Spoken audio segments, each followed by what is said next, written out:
Really? Oo, Oo. malalaman natin yan dahil makakausap natin ngayon as I mentioned earlier at na kami natutuwa na makapag-Merry Christmas kay Presidential Communication Officer si Yusek Claire Castro. Yusek, good morning and Merry Christmas!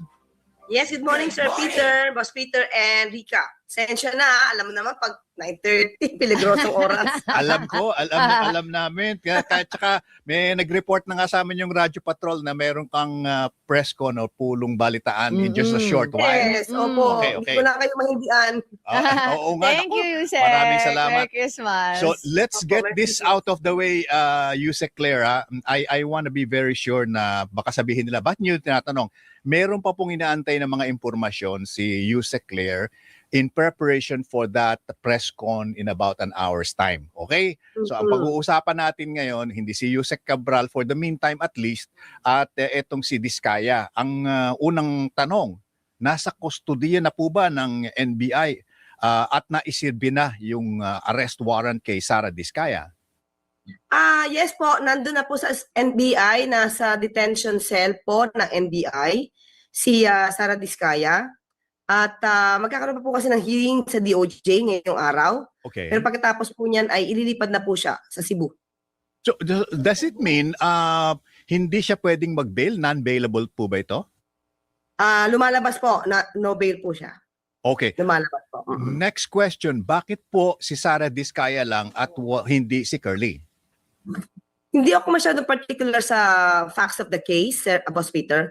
Pero sa ating pagkakaalam, ang nadinig ko lang po, kung di ako nagkakamali, parang si Sara Diskaya lang po yata yung nakapirma sa kontrata.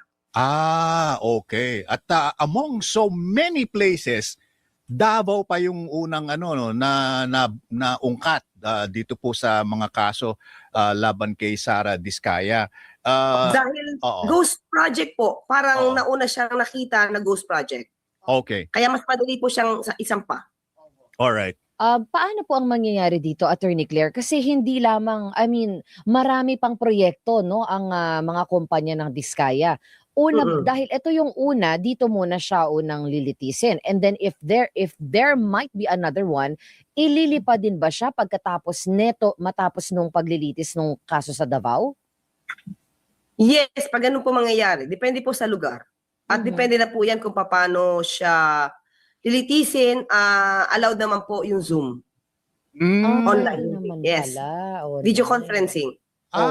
Okay. So ano pala yun? Legit na pala ngayon yun. Pwede kung masyadong malayo to begin with. Yes, opo. Ina-allow na po naman yan ng Supreme Court. Okay. So the next question would be, bakit po ba etong si Sara Diskaya sinilbihan pa ng warrant of arrest kung nasa kustodiya na siya ng Sumurrender NBI? na siya. Oo. Di ba parang ano na yun, water under the bridge na? Hindi po. Kasi yung warrant of arrest po, yan po yung magsisilbi na para makakuha po ng jurisdiction yung court. Kasi pag naisilbi po yan, at na-surrender po mismo yung mga accused sa korte, magkakaroon po ng jurisdiction over the person, yung court po. So, yan po talaga yung proseso. Pero ang estado po niya ngayon ay detainee pa lamang, no, Attorney, dahil hindi pa naman tapos yung kaso. Hindi, accused na siya.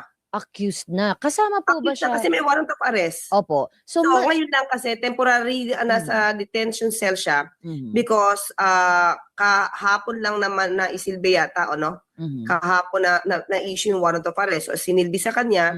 So, temporary, since Cebu po, yung Lapu-Lapu po yung nag-serve or nag-issue ng warrant. So, kapag dinala na po siya doon, magkakaroon na po ng jurisdiction yung court sa kanya. Opo. Habang siya po ay nililitis ang kaso, hindi po siya nakahalo sa general population. Hindi ko po masasabi kung paano po ang magiging polisiya dyan na pagdating po sa Cebu. What do we expect from the DOJ hearing, Yusek Claire? Meron pa pong preliminary investigation in another case eh.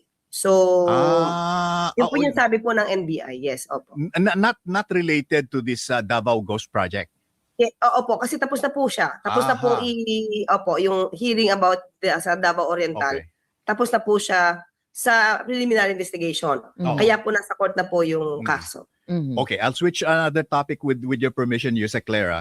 Ito pong nangyaring iskandal sa Thailand involving Congressman Goma, si Richard Gomez and another PSA official. Wag na natin pag-usapan yung pagiging congressman niya. Hindi po ba may kinalaman po ba ang executive department dito kung ang pag-uusapan ay mga PSAs, no? At saka mga sports officials and athletes in terms of discipline? Sa ating pagkakaalam, yes, meron. Kasi po may issue iba si Congressman Richard Gomez. May Okay. di umano po, Oo. na favoritism. Na supposed to be daw yung number 1 na athlete, hindi napadala. So may mga issue po dyan na dapat din po na mabosise. Kasi syempre po kung sino yung dapat na ipadala na athlete natin, syempre dapat yung magaling, talaga makakapag-represent ng bansa. Kasi bansa po ang pinag-uusapan natin dito. So kung may ganun po talagang issue si Congressman Richard Gomez, dapat po talaga itong makita at dahil hindi pwede mang-abuso ang sino man sa kanilang posisyon. Hindi rin dapat maging violente ang sinuman. Ay, tama po. Opo, totoo po yan. Sabi ko nga po, okay na po sana kung talaga may point. Kasi kailangan po malaman kung talagang yung kanyang sinabi po ni Congressman na Richard Gomez ay may basihan. Talagang dapat malaman po natin yan. Kasi nakakababa ng dignity dyan sa mga athletes natin kung nagkakaroon ng favoritism. Opo, Pero, yung paano niya ipinakita yung galit ni Congressman, ito yung on my own lang po Opo. my own take. Pwede naman daanin yung diskusyon ng hindi nagmumura, hindi nananakit. Sabi nga natin, Boss Peter, hindi natin alam kung kailan ba na-normalize. Nagiging na-normalize na po yung pagmumuray. Ayun. Na-normalize na yung pananakit. Hindi natin alam kailan to nag-start. Kasi nung panahon naman ni Pinoy, parang hindi naman ganito. Opo. Decente pa yung mga tao. Ako alam ko kailan. Kailan ba? Kailan ba makita? pero ito yun, Yusek Claire, no, ha, on this particular issue at scandal nga, no. This is not only about the athletes and the officers of the PSA. Nangyari sa Thailand dito Kahiya-hiya din ng Pilipinas dito Di po ba? Yes, tama po. Tama po yan. And unang-una, public servant din naman po si Kong Richard Gomez. May edad naman din po yung kanya nakaengkwentro. Sana, naman daanin lang po sa hinahon. Pwede naman pag-usapan Okay, siguro pwede magtaasan ng boses pag may galit. Pero yung to the mere fact na magmumura ka, mananakit ka, hindi po yun magandang gesture, lalo na sa mga Pilipino na baka isipin kung idolo kayo, okay lang. Ganun po kasi nangyayari ngayon pag idolo mo yung gumagawa, parang okay lang kasi ginawa naman ni ganyan, ginawa ng ganito. Oo. Hindi po kasi yan ang karakteristik ng Pinoy Hindi ganyan Sabi ko parang bakit naiiba? Lately. So, kung ethics po ang pag-uusapan natin dito, sino po ang makikipag-usap kay Kong Goma tungkol sa kanyang naging aksyon? Anong ahensya po ba yung dapat? Tingin ko po, syempre po sa ethics sa House po yan. Okay? Saklaw na po nila yan Pero ang tanong dito, madidimanda ba si Congressman Richard Gomez sa ginawa niya doon sa Thailand? Oo.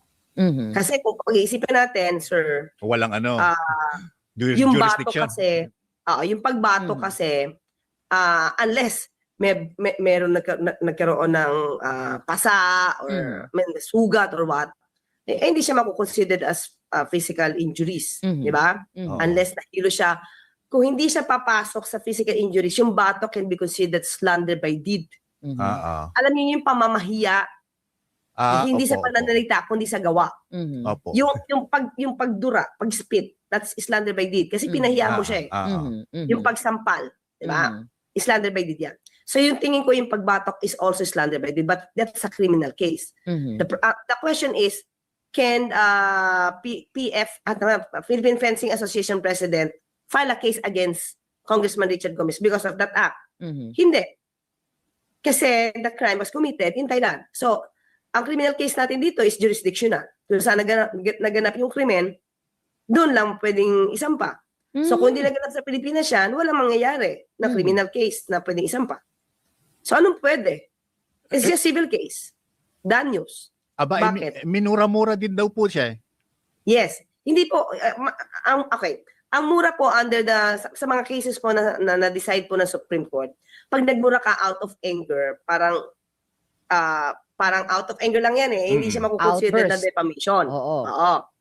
Pero yung pagbatok, it's a slander by deed sa aking pananaw. Pero sabi ko, hindi siya makasasampa ng criminal case, but pwede siyang masampa ng civil case dito sa Pilipinas. Dahil yung civil case for damages ay kung saan ang jurisdiction yan, kung saan nakatira yung complainant or saan nakatira yung respondent. But the civil case will not affect his political status, di po ba? Oo, damages lang. Pwedeng ethics complaint, Yusek. Pwede. Kasi hindi naman criminal case ang pinag-uusapan dito kung ano yung naging ugali mo. Saan ka man pumunta dyan, pinag-uusapan dyan yung attitude.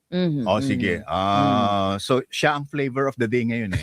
Balikan natin yung flavor of the season. Si Kong Pulong, may mga sinabi na yun daw budget for assistance to individuals in crisis, ginagawang political weapon ng mga kakampi ng Pangulo. What do you have to say about that, Yusek Claire? Pananaw niya yon. Gusto niyang maging negatibo ang tingin ng tao sa gobyerno. Pero ang natatanggap na tulong ng mga kababayan natin, malaking bagay po yun. At tandaan po natin, baka nakakalimutan niya, sabi ng tatay niya, dating Pangulong Duterte, di umano, lahat ng binibigay ng politiko ay galing sa kaban ng bayan. Lahat. So, ang tanong, hindi po ba every Christmas ang mga Duterte namimigay nagpapagay sa Davao? Opo. Kilometro ang haba. Pumipila, opo. So, tanong, saan ba galing yun? So, diba? Gano'n lang yun. Yeah. So, shifting to the world tour, dalawa na lang daw po ngayon eh. So, tanong, happy na ba kayo na dalawa na lang? Tanong ko, bakit po nagbago isip niya? Dahil ayaw na niya masabing world tour? Stopover lang naman daw po yung iba. Kasi di ba parang dating kay Congressman Tinio na para pa siyang para siyang Miss Universe, nagre-represent sa bawat country ng sarili as representative. Kung dalawa lang, ito naman po ang masasabi natin. Dalawa man yan, 17 countries man yan, umalis man siya sa bansa, nasa bansa siya, wala siya sa bansa. Ang tanong natin, may difference po ba? Sa trabaho naman po yung titignan natin dyan. Diba? Kaya po, may difference po ba? Pumapasok po ba siya sa Kongreso kapag nasa Pilipinas siya? Tanong lang po yun. Kasi maraming bumabati ko sa kanya na hindi siya pumapasok sa Kongreso. Pero nag-request naman siya, Yusek Claire, na kahit siya mag-world tour, a-attend siya virtually. Ngayon po pa, napakasyon pa, kung nasa Pilipinas nga, hindi siya nakakapunta dito eh. So, tanong ko lang naman, may difference ba? Okay. Diba? Kung nasa Pilipinas ba, ginagawa niya yon? Parang, it don't really matter. Parang ganun ang sinasabi. Yusek Claire. Okay, one more before we let you go. Yung pong kaso ni Madriaga, is Malacanang looking at it, from afar? O anong inaasahan nyo dito? At is there anything na meron ba kayong mga plano relative to the expose ni Madriaga? Sa totoo po, Boss Peter, nakamiting ko lang po si Pangulo kahapon, hindi naman napag-uusapan si Madriaga eh. Pero in general po, kung dapat may managot, dapat managot. Yun naman po yung Pangulo. Nakausap ko rin po siya sa mga ganyan. Sabi niya, basta kung anong, in general po, not Madriaga. Okay? Not Madriaga. Kasi hindi siya napapasok sa usapan. Pero in general, ang Pangulo, kung sino yung dapat managot, dapat managot. Ganun po. Opo. Right. Ang dami Okay. ko pang itatanong kay, kay Attorney Claire kaso may malapit na gagawin na siya. Malapit nang Oo, mag-press sa con briefing na. So, Yusek, we'll catch you again. Aabangan namin yan, Oo. Yusek Claire. At tapos alam ko na meron pa kayong hinihintay ng mga information on the case of Yusek Cabral. So we will wait for that. Maraming salamat po, Yusek Thank you, Claire. Yusek. We miss you. Merry Christmas. Merry Christmas po, Boss Peter and Rika. Salamat din po. All right. And yan, maraming salamat si Yusek Claire Castro. Okay.